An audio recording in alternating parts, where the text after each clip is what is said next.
Hello, everyone, and welcome back to yet another episode of Literally My Life, my guide to girlhood. Happy New Year, guys. I am so excited to be back. I'm so sorry for taking that brief hiatus. In all honesty, I can't multitask, and I had to do my college essays, and I'm really sorry for missing it because I missed you guys so much. Every week that I don't do the podcast, I feel like I'm just like missing a little piece of my heart. Like, I just miss you guys. But that's okay.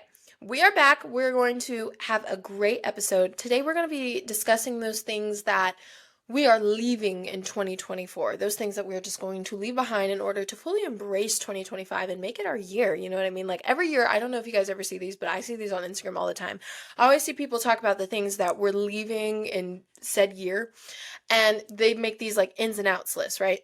And I made one this year and everybody loved my outs. Like they were like, oh my God, I love your outs. I love this, I love that, or whatever. And I was like, maybe I should make the next podcast episode about this. So here we are. And I'm really excited to be doing this. I hate to do this part always, but it's needed. Before we get started into today's episode, it would mean so much to me if you guys were to follow our Instagram and our TikTok at Literally My Life MGTG podcast to stay updated on all things My Guide to Girlhood. The links are in the episode description below. Submit all of your fan questions to our Ask Alex segment for a chance to be featured in the next podcast episode, and subscribe to our daily newsletter. I love our daily newsletter. We have our newsletter on Substack where I basically expand on our podcast episodes and write about whatever my heart is feeling for the day, and it's very freeing. I suggest you guys start a Substack blog. It's very freeing. Now we've gotten all of that out, let's get into today's episode. So I wrote down, I'm basically going straight off of this offs list, or outs list, whatever, sorry. And here I wrote down about how many things, 9 or 8 things. First thing, shame. We are letting go of shame in 2025. Leaving it. We're letting it go, okay? I think shame is one of the bigger burdens you will ever deal with in your life. And I think it really does affect your mental health. And I think it really does stunt your mental growth, or physical growth, or your personal growth overall. I really do think it stunts you as a person. I'm somebody, as a child, I struggled a lot with what I thought was guilt. I would just feel immensely bad about doing literally anything. Anything. Not big stuff, but just small stuff. I would feel really bad about it. It would eat me alive. Until I started to do my research and realized that I was not experiencing bad guilt what I thought I was. I was experiencing shame, which is different. Guilt is your subconscious way of letting you know that you did something wrong, letting you know that what you did was not right, and it's holding you accountable, and it's part of the human experience. And it's good to feel guilt because that's when you know that you can hold yourself accountable, which you need to do as a human. If you don't feel guilty, that's a whole different conversation. Shame, however, I feel is this black cloud that kind of sits on your head and makes you feel bad and relive a moment of you messing up. Even though you've acknowledged that what you did was wrong and that you feel remorse about it, it still sits with you. It eats you up. It shames you. It makes you feel bad as a person, which is all very unnecessary. You know what I mean? You're not going to get anywhere by shaming yourself over choices you made in your life. I talk a lot about on this podcast about forgiveness and how you have to forgive others in order to move on with your life. Well, shame is preventing you from forgiving yourself. How do you think you're going to move forward in life and you can't forgive yourself? Two and two is not adding up. It's not giving 4. It's a really big deal. And I just struggle with shame for so long. And I even struggle with it now. Sometimes I do feel deeply ashamed over small things, and I have to correct myself or talk about this in therapy and stuff and just really get through that, because that is something I'm leaving in 2024. I am not ashamed. We are all human. We have all made mistakes. I have sinned just as much as the next person, but especially, leaning on my faith and my personal religious background journey. That made no sense as a sentence, but I'm sure you guys got what I meant. I know that I'm redeemed through God's love and his mercy, so I don't have to deal with that, right? Okay. Yeah. One thing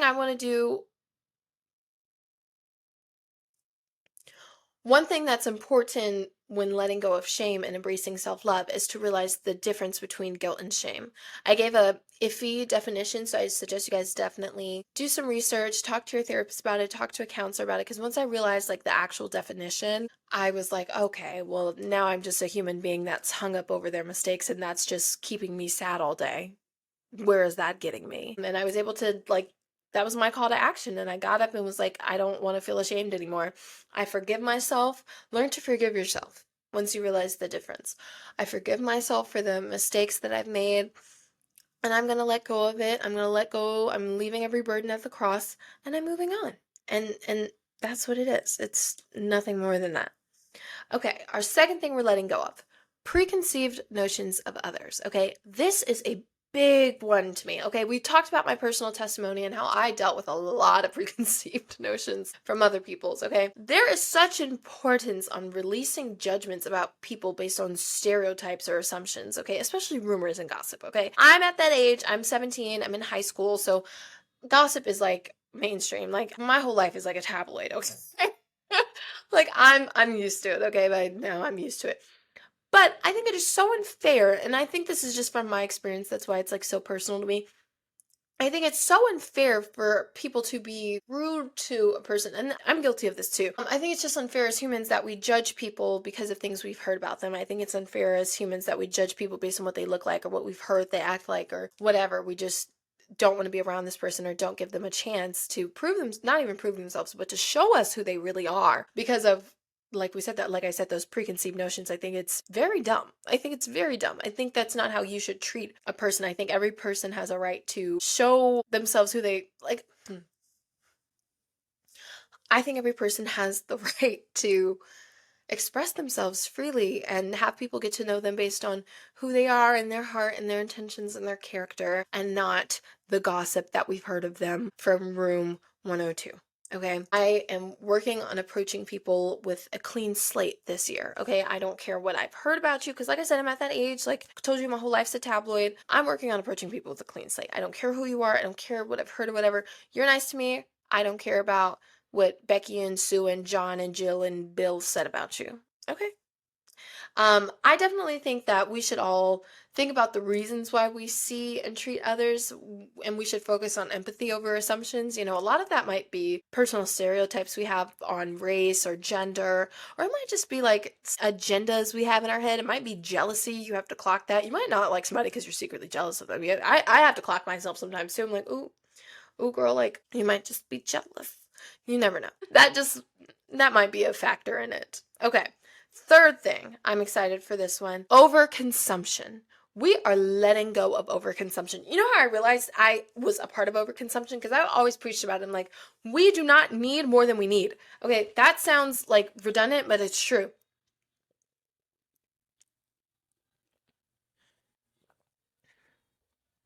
But serious, I was cleaning out my closet and I looked at my closet and I'm cleaning out all these clothes. I had 4 bags of donation clothes to give away. I have 4 bags of that stuff. I realized I was like, oh my God, I'm over consuming like crazy. Like, you don't need this, that, and that, and that, and that, and that.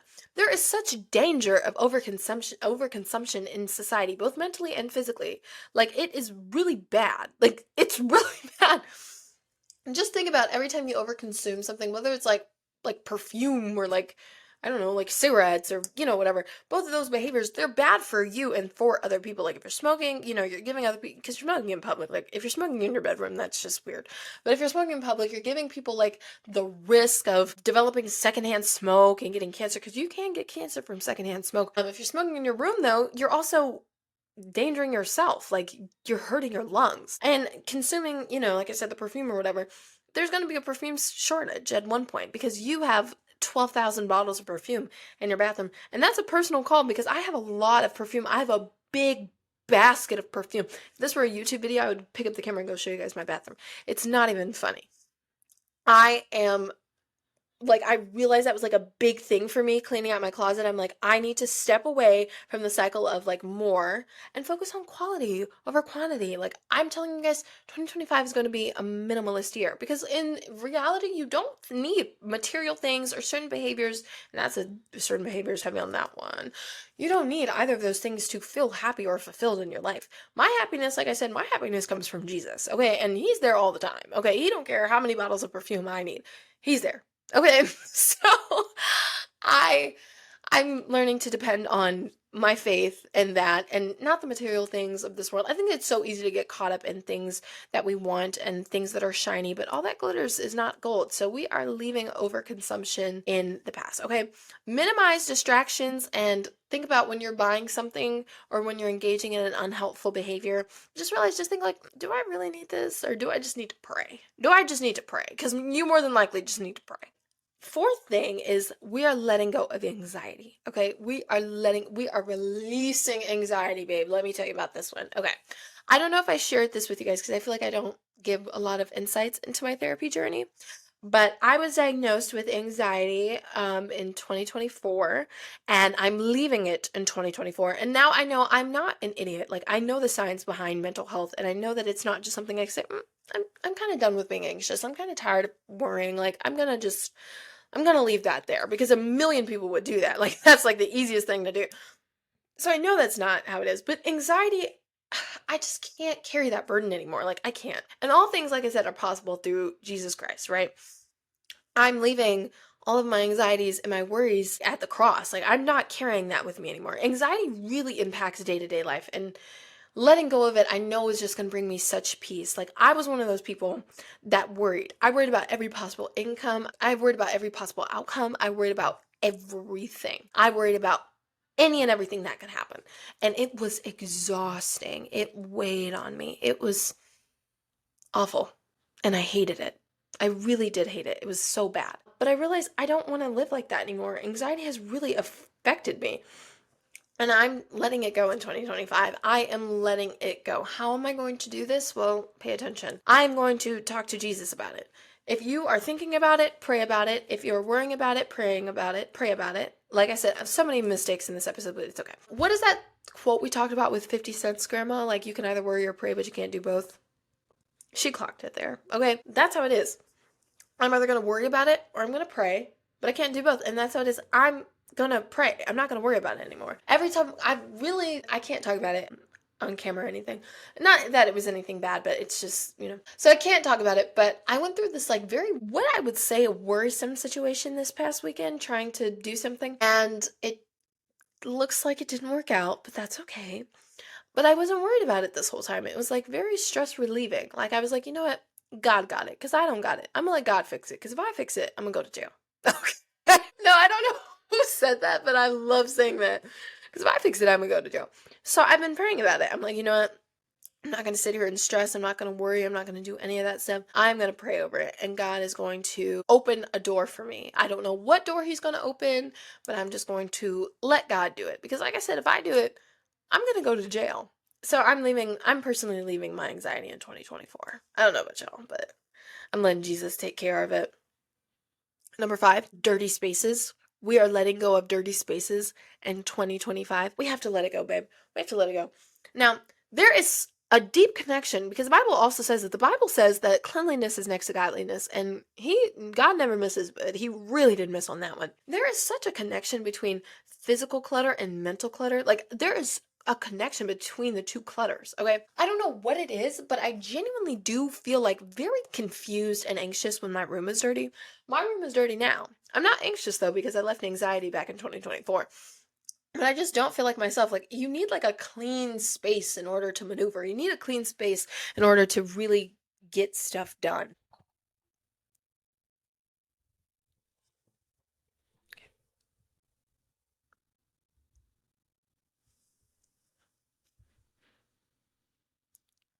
And that's the truth. You really do. So I like a clean and an organized space really promotes mental clarity. I'm able to get stuff done faster. I think better. I feel more at peace. I feel demure, like when my room is clean. So I'm working on keeping my room clean all the time.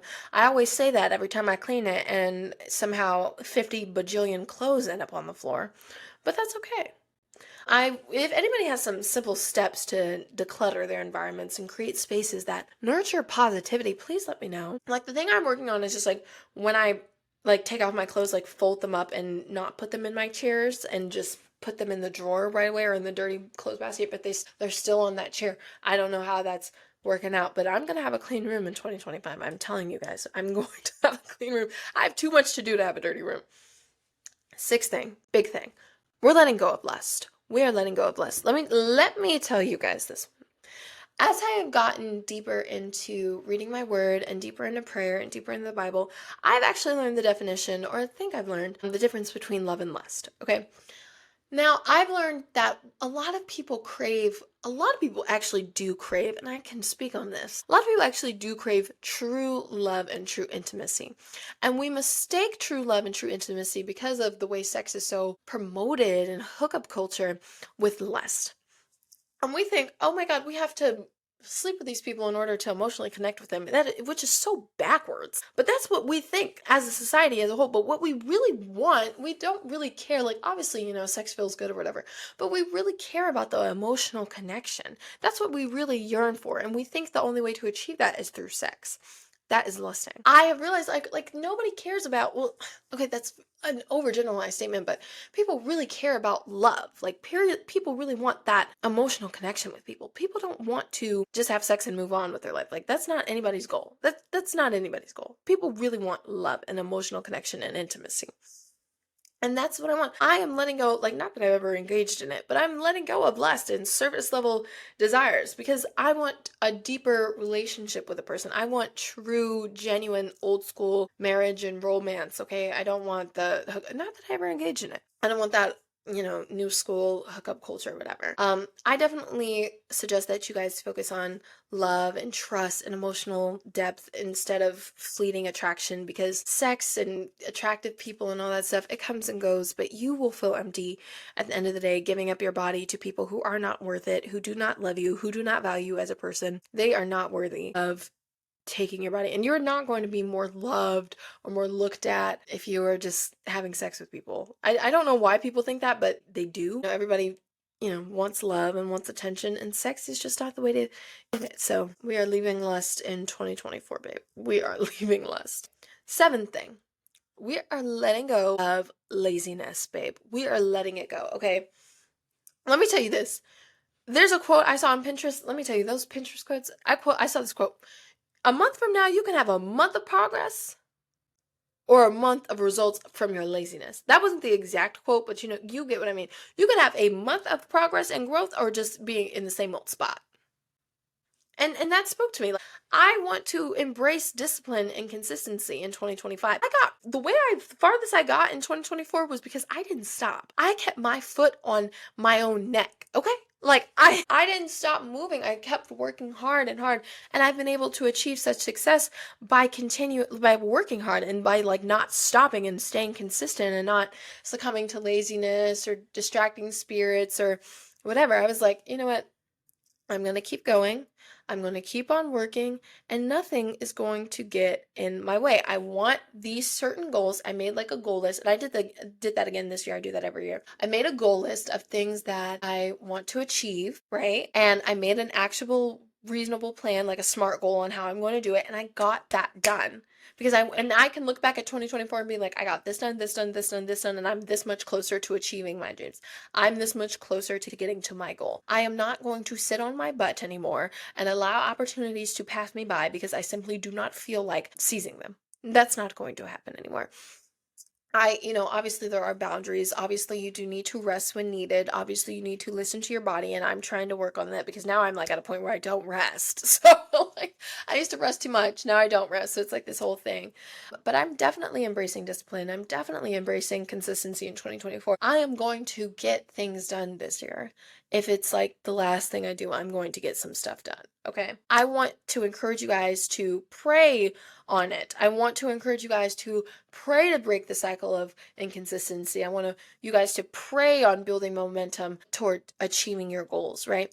Just pray on it. Pray God for great spirit that knows the balance, okay? That knows when to sit down and when to rest and when to get up and when to work and how to network your opportunities and how to get it done, okay?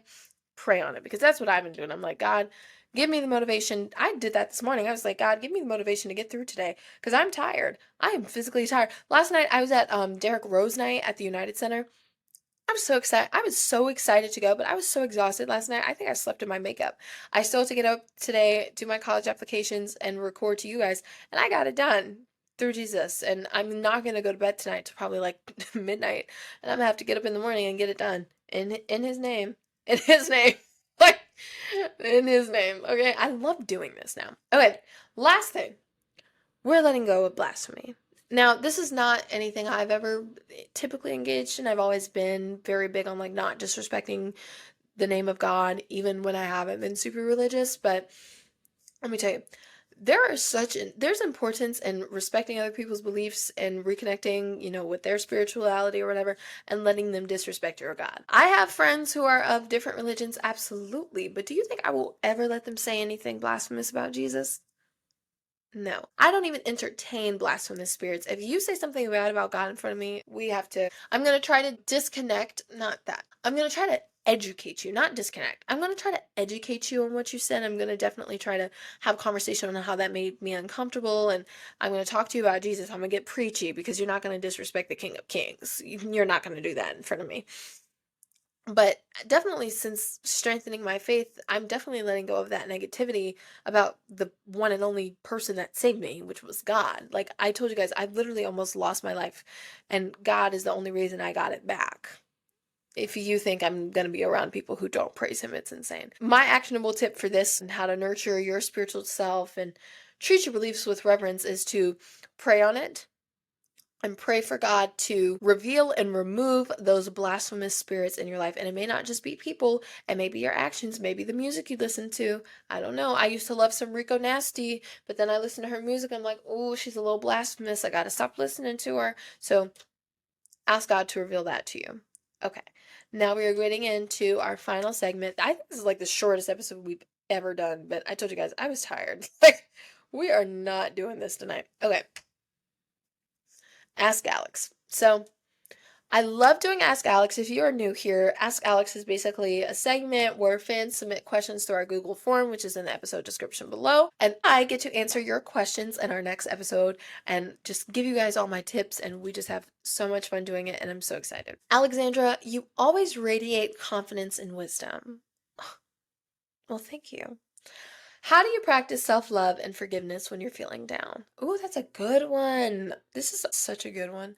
How do I practice self-love and forgiveness when I'm feeling down? I remind myself that I am not who I think I am. I am redeemed in God's spirit. So I'm not this, horrible person or no, I don't listen to my thoughts anymore. I've like thought trained in a way. I listen like I'll say stuff to myself that's pretty ugly and then I'll be like, that's actually not true because the Bible says this. The Bible says that I was fearfully and wonderfully made. You know I love that verse. I quote that all the time. The Bible actually says I'm fearfully and wonderfully made. The Bible actually says if God is for you, who can be against you? The Bible actually says your body's a temple, babe. Why are you over here criticizing your body and your body's a temple? But when I have those issues with shame and forgiveness, I remember that God forgave me. So why would I hold this grudge against myself if God can forgive me? Like the person who should probably hate my guts as much as I've disappointed God loves me and listens to my prayers. So if he can give me a million chances, I can give myself one, okay? And just try and do better every day. I love that question. 2. Alex, I admire how driven you are, especially with everything you've accomplished already. Thank you. What's one thing you're most excited to let go of in 2025? I would say lust. That was a big thing for me. Lust for sure. I think that's the one I'm most lust and shame because I feel like they go two and two together. I feel like shame can I think lust feeds off of shame, especially when you think of like pornography and stuff. Not that, but I think that's one thing. I think like pornography and lust and all that stuff feeds off of shame because it's stuff you don't want to talk about in public. It's like something that's like, oh, like it was done in the dark. Like I can't talk about it in the light. I'm just letting go of both of those things. I have no more. You get nothing else from me today. Okay. Alex, you've been such an inspiration in terms of staying true to yourself. How do you stay authentic despite societal pressures or expectations? Well, thank you. These are all so nice. Why are these so nice? How do I stay authentic despite societal pressures or expectations? One thing about me, I have been around people who have made it and have let all of that get to their head, and I have hated that about them. And that's one thing that's one thing I've vowed to myself to never do. I have vowed to stay authentic despite the popularity growth. I vowed to stay authentic despite who I may interview or whatever. I'm still going to be the same person. I'm still going to be kind. I'm still going to be loving because, your circumstances, what God gives, he can always take. So stay humble, right? Hi, Alex. Your consistency and focus are goals. Thank you, honey. How do you stay motivated when life gets tough, and how do you overcome moments of doubt? So when life gets tough, I pray. When life is good, I pray. I pray and I pray and I pray and I pray. I stay motivated when life gets tough because I've also seen God turn what I thought would be my biggest setback into my biggest blessing. So I have no doubt that every time I get a no, a better yes is coming. How about that? And I have moments of doubt. Like there are times I'm even like, God, like if you love me, why would you let me go through this? But I know God does not allow pain without purpose. So I know that there's a purpose in my pain. So I just thank God for it. I heard this in a Drake video once. I kid you not. It may not be good, but thank God for it. Even if it's not good, even if it's the worst thing in your life, thank God for it. And that's what I do. I thank God for the doubt. I thank God for the pain. And I go to him with my doubt, even if it's not about God, even if it's just about what's going on in my life. I go to God with my doubt. I pray through it, and he delivers every single time. Alex, I'm an OG fan. Oh. I've noticed you've grown so much over the past year, both personally and professionally. What's the biggest change you've noticed in yourself?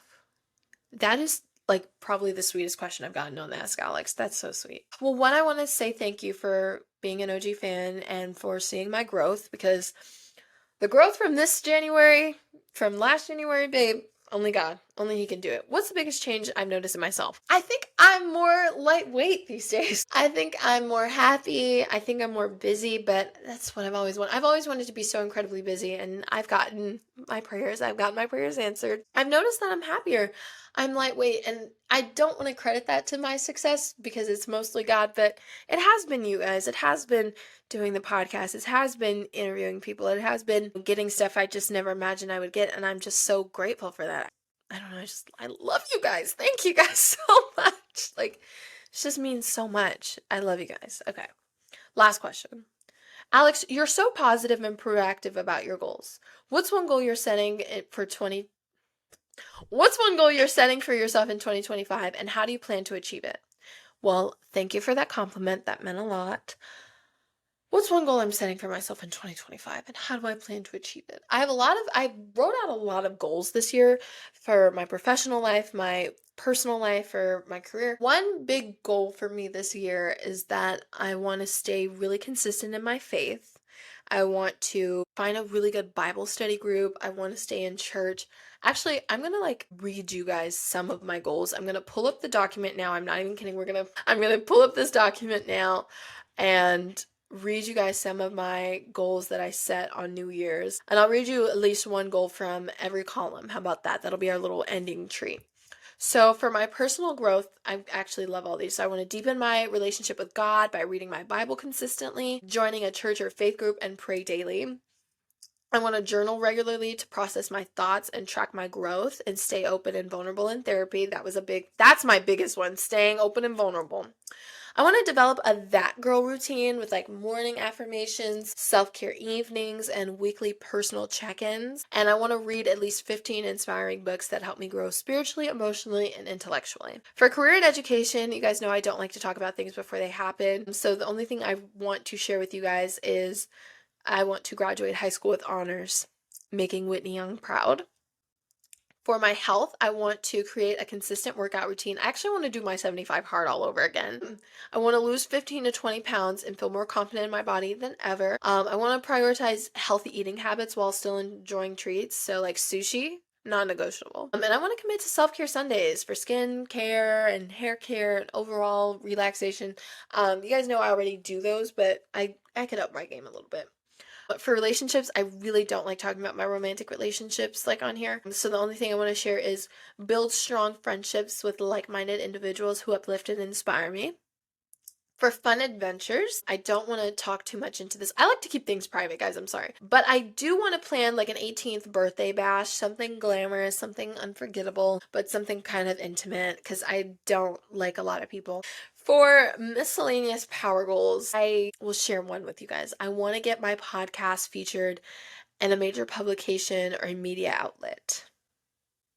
Okay. Well, yeah. That's all I want to share for right now. You guys know I'm weirdly private about some things. I just don't like to speak on things before they happen because I get embarrassed if they don't. And I like keeping my dreams and my goals are in here. Okay. What were your guys? I want to hear what were your guys 2025 goals? What were your goals when you were writing on New Year's Eve? What was up? And what'd you guys do for New Year's? I went out, me and my good friend Jacob, we went to a party on the south side, which ended up in terror, but it was really fun. I got to reconnect with some of my old friends. I had a really good time. So what did you guys do? Share that with me. And I'm so happy I got to share my goals list with you guys. That was unexpected. I love you guys. This is what I love about the podcast. You guys bring out such a fun, loose side in me because I am pretty uptight if you guys can't tell. And I love you guys. I want to end off this with like a note of encouragement because I am about to go to bed. That's a non-negotiable. But I want to give you guys a little words of encouragement, and I want to let you guys know that this is going to be your year. God is saying that you're going to level up this year and you're going to face some challenges. He's not saying it's going to be a perfect year. You know, you're definitely going to struggle with some of that stuff we're letting go of. You're definitely going to go through a spiritual attack or two. Oh, let me share that with you guys. I went through a very bad spiritual attack last week, which is insane because our newsletter was literally about a spiritual attack I was facing. No, it wasn't. Our newsletter was about how to deal with spiritual attacks. And then I went through one and it was really bad. But I prayed through it and I came through on the other side, and I feel like I made the most progress I've made since like November. So I feel really good. But that spiritual attack almost like took me out. It was so bad. But you're going to go through a thing or two, right? But Jesus is going to pull you through it. So do not lose sight of him. No matter what you're in, no matter what you're doing, no matter what opportunity or how much money or whatever is thrown your way, do not lose sight of Jesus in 2025. Do not lose sight of Jesus in 2025. If that's the only thing you take away from this episode, then okay. Our ins for this episode is Jesus, okay? Our outs, the devil. Okay. Oh my God, I love doing this, you guys. Do not let your limiting beliefs and habits get rid of you in the way of your 2025. You're going to grow to be such a beautiful person. And the only way to do that is stay consistent. Stay consistent in everything you do, especially in prayer. And do not let anything get in your way. Do not ever be discouraged, because if God is for you, then who can be against you? Okay. I want to encourage you guys to reflect on your own lives and think about what you want to let go, what you want to let go of as you move into the new year. Okay. Reminder, subscribe, leave a review, stay connected for future episodes. I love you guys so much. Thank you for spending the last 35 minutes with me yapping. And thank you for everyone who listens to the podcast. This has been an amazing year, being able to spend the last year with you guys sitting here in the corner of my living room. This actually isn't my living room, but you guys get what I mean. Yapping to you guys about all things my life, and all of my advice has been so incredibly meaningful, and I love you guys. You guys have blessed me beyond comprehension. Like, the fact that people actually listen to this and love this and like look up to me, it is insane, and you can see I'm getting a little emotional, so I'm gonna end it here. I love you guys so much. To an amazing 2025 and a lot more of Alex. You guys are gonna see so much more of me this year. I can tell you guys that. Have a good night or day or whatever. Yeah, this will come out in the morning, so have a good day. And I love you guys. See you guys next week.